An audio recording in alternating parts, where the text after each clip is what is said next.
Welcome to The Explainer. Today, we're diving into a really fascinating theological breakdown from a recent Sabbath teaching by Closer to Yah Ministries. The central premise here is actually pretty striking. The source compares our modern society to the Matrix, basically suggesting that we've been completely blinded by a culture that worships speed, convenience, and instant gratification. The speaker argues that we've traded deep spiritual refinement for shallow, worldly shortcuts. So, our goal today is to objectively unpack the structure of this theology and figure out exactly what it means to truly embrace the process of spiritual maturity. And that brings us to this big provocative question that really frames the entire discourse. Do we trust the process or do we worship speed? The speaker highlights this massive conflict between the modern world's endless craving for instant outcomes and the difficult, slow, highly disciplined path of righteous spiritual growth. Because as the source insists, you really can't microwave spiritual maturity. Okay, let's dive into this. We're going to break this expansive sermon down into 6 clear themes: the culture of shortcuts, defining the righteous process, the crucible of marriage, forgiveness and deliverance, the power of endurance, and finally, choosing the narrow path. Starting off with section 1, the culture of shortcuts, where instant gratification goes head to head with actual spiritual growth. The source offers a really heavy critique of a modern generation that fundamentally resists long-term commitment. And they use this incredibly vivid metaphor to contrast modern living with righteous endurance. It's the air fryer versus grandma's slow cooking. Think about it. The air fryer represents those worldly shortcuts, right? It's fast, it's super convenient. But true spiritual character, the speaker argues, is a lot more like grandma's cooking. It requires you to prep the ingredients, let the meal simmer for hours just to get that rich flavor, that pot liquor. Worldly processes might be lightning fast, but they completely lack substance. The righteous process? That takes time. So the crucial point here is that this shortcut culture has real, tangible spiritual consequences. The speaker critiques society for essentially wanting the blessing without doing any of the obedience, and completely rejecting the discomfort that actually brings true growth. The source points out that society often blindly follows flawed, carnal wisdom from celebrities and influencers. In fact, they specifically mention figures like Shannon Sharpe and Cheyenne Bryant as examples of individuals the culture idolizes, despite their moral missteps. The argument is that people would much rather listen to these smooth, comfortable fables than actually submit to the demanding truth of sound biblical doctrine. Moving right along to section 2, defining the righteous process. We're looking at the lawful steps toward holiness. So, what exactly does the speaker mean by a process in a theological context anyway? Well, the source defines it as a systematic, repeatable series of actions or steps directed towards a specific goal or outcome. The theology being presented here argues that Yahweh never, ever operates through chaos or shortcuts. Instead, he works through a very measurable, goal-oriented structure, meaning true set-apart living requires your steps to be deliberately directed toward holiness. And there's a really fascinating distinction made here between a process and a procedure. The process, well, that's the high-level view of the overall righteous journey, right, from start to finish. The procedure, on the other hand, represents the specific, daily, step-by-step biblical instructions you need to actually walk that path, like keeping the Sabbath or adhering to Torah commandments. Basically, you can't achieve the overarching process of spiritual maturity without executing the daily procedures of obedience. All right, on to section 3, the crucible of marriage. And this subtitle here is key: preparation over happiness. How does this theology apply to daily life? Well, the source draws a super sharp contrast between biblical marriage and modern situationships. According to the speaker, the whole process of marriage is fundamentally designed for spiritual refinement. It's meant to teach deep sacrifice, covenant accountability, and serious long suffering.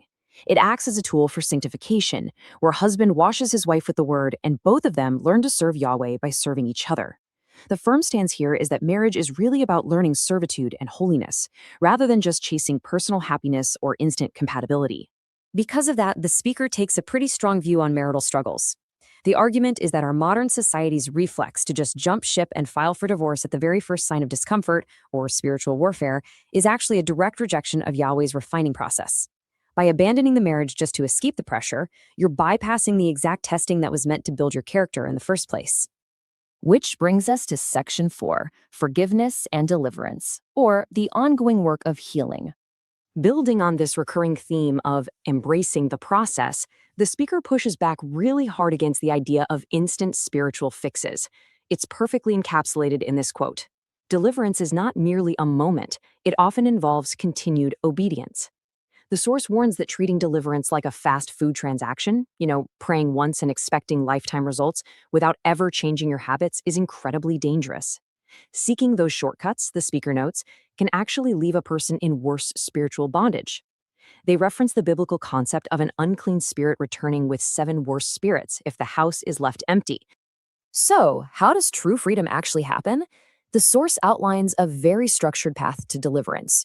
It requires 1. Complete separation from worldly ways, 2. Continual spiritual renewal, 3. Fiercely guarding your personal and spiritual doors, and 4. Sustained obedience to Torah. True freedom isn't some one time magic trick. It absolutely requires systematic, daily discipline and endurance. All right, section 5, the power of endurance. We're talking about refining fire and natural seasons. The speaker believes that enduring this refining fire is literally the only way to forge true spiritual maturity, and they use a great agricultural metaphor to explain it. On one side, you have genetically modified seeds. These are engineered by the world for fast, out-of-season, year-round growth, but they produce fruit that is rubbery and completely lacks substance. On the flip side, we have true agricultural seasons. This requires waiting, planting, and harvesting at the proper intended times. The righteous process mirrors these natural seasons. You simply have to wait for the harvest to produce authentic, substantive fruit. To provide a solid theological foundation for this endurance, the speaker leans heavily on the book of James. My brethren, count it all joy when you fall into diverse temptations, knowing this, that the trying of your faith works patience. The idea here is that a faith that hasn't been tested is no faith at all. Enduring the furnace of affliction is exactly what produces the patience necessary for salvation. And finally, section 6, choosing the narrow path. It's all about embracing preparation. Synthesizing everything we've covered today, you can really see how every single struggle mentioned in the source material connects directly to a specific spiritual virtue. Nothing is wasted in this theology. Marriage teaches sacrifice. Forgiveness teaches mercy and humility. Deliverance teaches separation and discipline. And persecution, that teaches steadfastness. The difficulties of life aren't just random, meaningless chaos. They function as a highly structured classroom. And that brings us to the core thesis of this entire message. The promise of righteousness is not punishment, it is preparation. When you find yourself in the refining fire, enduring a really long and difficult season, the speaker's message is that it's not because Yahweh is punishing you. It's actually an act of deep love and preparation, shaping you into a vessel fit for a much greater purpose. Which leaves us with this final, pretty provocative thought to reflect on.